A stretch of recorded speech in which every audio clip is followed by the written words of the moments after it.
नमस्कार, उत्तराखंड समाचार में आपका स्वागत है। मैं रेणु प्रीति पंत। सबसे पहले मुख्य समाचार। उत्तरकाशी जिला न्यायालय को बम से उड़ाने की धमकी, पुलिस ने परिसर खाली कराकर चलाया तलाशी अभियान।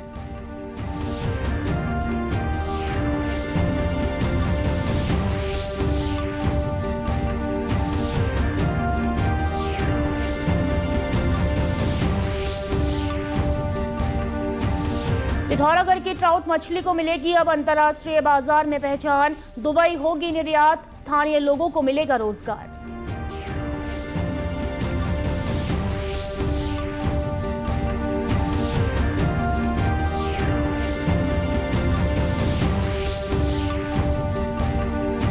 और औली में विंटर गेम्स कार्निवाल का समापन, 350 से अधिक खिलाड़ियों ने दिखाया जौहर, 17 पदक लेकर हिमाचल बना विजेता। अब समाचार विस्तार से।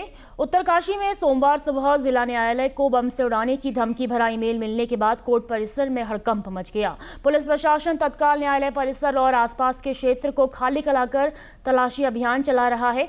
इसके साथ ही देहरादून से बम निरोधक दस्ता भी मंगा लिया गया है। मेल से जानकारी मिली है कि परिसर में आरडीएक्स होने की सूचना है। जिला जज के आधिकारिक ईमेल पर न्यायालय परिसर को बम से उड़ाने की धमकी दी गई थी। जिला जज ने मामले की जानकारी तुरंत पुलिस अधीक्षक उत्तरकाशी कमलेश उपाध्याय को दी। वहीं पुलिस प्रशासन ने पूरे कोर्ट परिसर को खाली करवाकर जांच शुरू कर दी है। सीओ जनक सिंह पवार ने बताया कि एहतियातन न्यायालय परिसर को खाली करा दिया गया है और देहरादून से बम निरोधक दस्ता भी बुलाया जा रहा है। जिला न्यायालय में गए, उनकी ऑफिशियल साइट पे जो है एक ऐसा मैसेज आया मेल, जिसमें लिखा हुआ था कि आप जो है तमिलनाडु में ईडब्ल्यूएस के सपोर्ट में जो है 12:15 तक अपने न्यायालय बंद करेंगे। आपके न्यायालय में जो है न्यायालय परिसर में या कोर्ट में जो है आईडी इम्प्रोवाइज्ड डिवाइसेस जो है प्लान कर रखी है। तो हमारी ऑलरेडी वहाँ पे कोर्ट परिसर में लगातार 24 आवर्स जो है गार्डेड है कोर्ट परिसर। हमारे 24 घंटे वहाँ पे ड्यूटी रहती है और दिन में जब कोर्ट में जब प्रोसेस चलती है, प्रोसीडिंग होती है, तो हमारा एक्स्ट्रा फोर्स भी वहाँ पे जो है 1.5 सेक्शन पीएससी रहता है। तो लेकिन अफवाह थी, तो उसको जो है पुलिस अधीक्षक उत्तरकाशी महोदय ने, हम सभी ने उसको गंभीरता से लिया और वो जैसे ही हमको सूचना मिली हम न्यायालय में गए और जिला एवं सत्र न्यायाधीश महोदय से रिक्वेस्ट करी और उसको जो है तुरंत वो इवैक्यूएट कराया। पूरा संपूर्ण जिला एवं सत्र न्यायालय परिसर को पूरा का पूरा इवैक्यूएट कराया।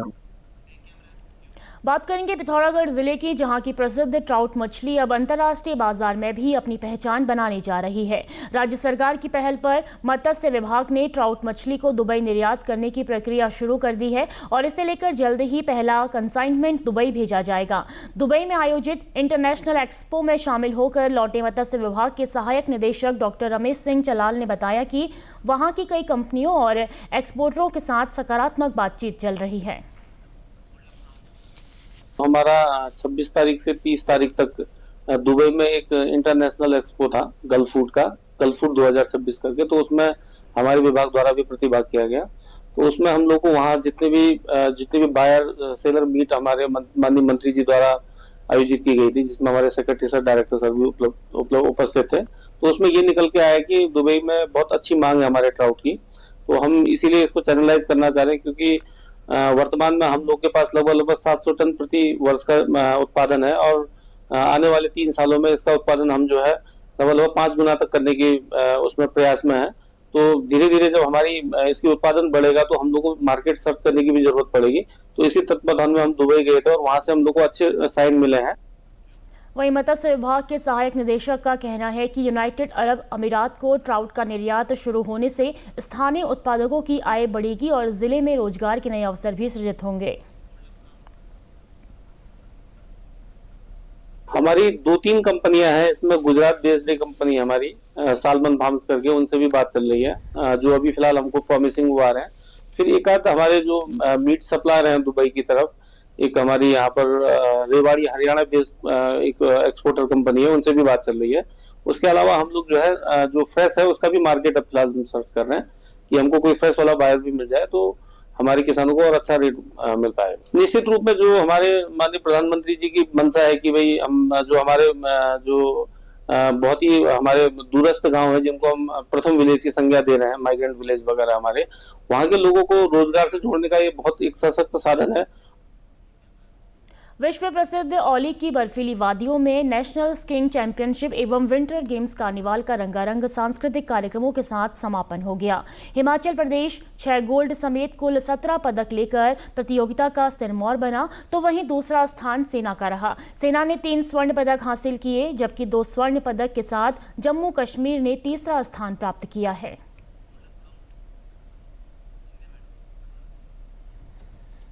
ये बहुत ही शानदार प्रोग्राम रहा है।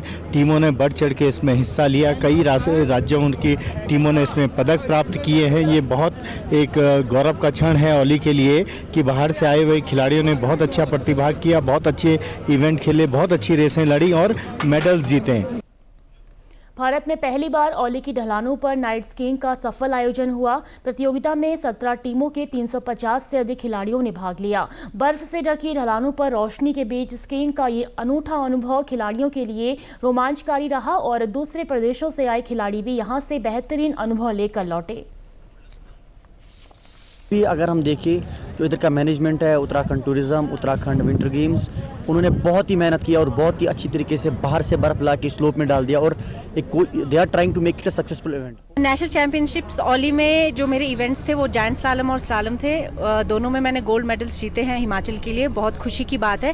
लेकिन उससे ज़्यादा खुशी की बात है कि हिमाचल ने सबसे ज़्यादा मेडल्स जीते हैं, 18 मेडल्स, उनमें से 7 गोल्ड मेडल्स हैं। तो हम मेडल्स की झोली भर के हिमाचल प्रदेश जा रहे हैं, बहुत अच्छा लग रहा है। और यहाँ पर जो भी जिस तरह से ऑर्गेनाइज़ किया गया था, भले ही बर्फ़ कम थी, तो उस चीज़ से हम एथलीट्स काफ़ी इम्प्रेस्ड हैं कि किस तरह से उन्होंने सब कुछ ऑर्गेनाइज किया था। नैनीताल के जिलाधिकारी ललित मोहन रयाल ने आज विकास भवन भीमताल में जिले में संचालित विकास कार्यों की समीक्षा करते हुए अधिकारियों को आवश्यक निर्देश दिए। समीक्षा बैठक में सभी विभागों के अधिकारियों को निर्देश देते हुए उन्होंने कहा कि वित्तीय वर्ष समाप्ति पर है, नैनीताल जिला प्रदेश में अव्वल रहे, इसके लिए जनपद की सभी योजनाओं में जितनी भी धनराशि अभी अवशेष रह गई है उसे प्रत्येक दशा में 10 मार्च से पूर्व व्यय करना सुनिश्चित करें। जिलाधिकारी ने कहा कि जितने भी निर्माण कार्य हुए हैं वह गुणवत्ता युक्त होने चाहिए। में PMGSY में हम ए श्रेणी में आ गए थे, पुनः इस महीने वो बी श्रेणी में डिपिक्ट हो रहा है। कार्यदायी संस्था और संबंधित जो एग्जीक्यूटिव इंजीनियर्स हैं उन्हें हर हाल में सड़क की गुणवत्ता सुनिश्चित करते हुए ए श्रेणी में आने के लिए हमने आज उन्हें हिदायत दे दी है। इसके अलावा बाकी जो हमारी और मदें हैं, कुछ में लक्ष्य सुधार के लिए उन्होंने मातृत्व वंदना योजना है, वो मांग ओरिएंटेड, उसमें लक्ष्य कुछ ज़्यादा बता रही था विभाग, उन्होंने लक्ष्य संशोधन के लिए भेजा है। और जो हमारे ये जो UPCL का वो वाला होता है कि जिसमें मांग आधारित है, वो भी कि इन्हें कनेक्शंस देने होते हैं, तो इन विभागों हम मार्च में ए श्रेणी में आ जाएंगे। चमोली जनपद के विकासखंड पोखरी में ब्लॉक प्रमुख राजी देवी की अध्यक्षता में BDC की प्रथम बैठक आयोजित की गई। बैठक में सड़क, पेयजल और बिजली से जुड़ी समस्याएं प्रमुख रूप से उठाई गई। जनप्रतिनिधियों ने अपने अपने क्षेत्रों की मूलभूत समस्याओं को विस्तार से रखा। इस मौके पर मुख्य विकास अधिकारी अभिषेक त्रिपाठी ने बताया कि बैठक में 70 से अधिक समस्याएं उठाई गई हैं, जिनके निस्तारण के लिए अधिकारियों को स्पष्ट निर्देश जारी किए गए हैं। आज BDC की इस बैठक में पोखरी में जनप्रतिनिधियों के द्वारा अपने जो है मुद्दे रखे गए हैं, जिसमें मुख्यतः सड़क से संबंधित है, पानी से संबंधित मुख्यतः समस्याएं रही हैं, कुछ बिजली विभाग से संबंधित रही हैं। तो ये लगभग 70 के आसपास तक इसमें अपनी समस्याएं रखी हैं, जिसमें संबंधित विभागों को जो तत्काल निस्तारित होने वाली समस्या है उनके लिए अवगत करा दिया गया है और शेष के लिए जो भी अगर जांच की कार्रवाई उसके लिए निर्देशित कर दिया गया है। वहीं बैठक की अध्यक्षता कर रही ब्लॉक प्रमुख राजी देवी ने कहा कि विभिन्न गांवों से सड़क, बिजली और पानी की समस्याएं प्रमुख रूप से सामने आई हैं। इस विकास खंड पोखरी का चाहे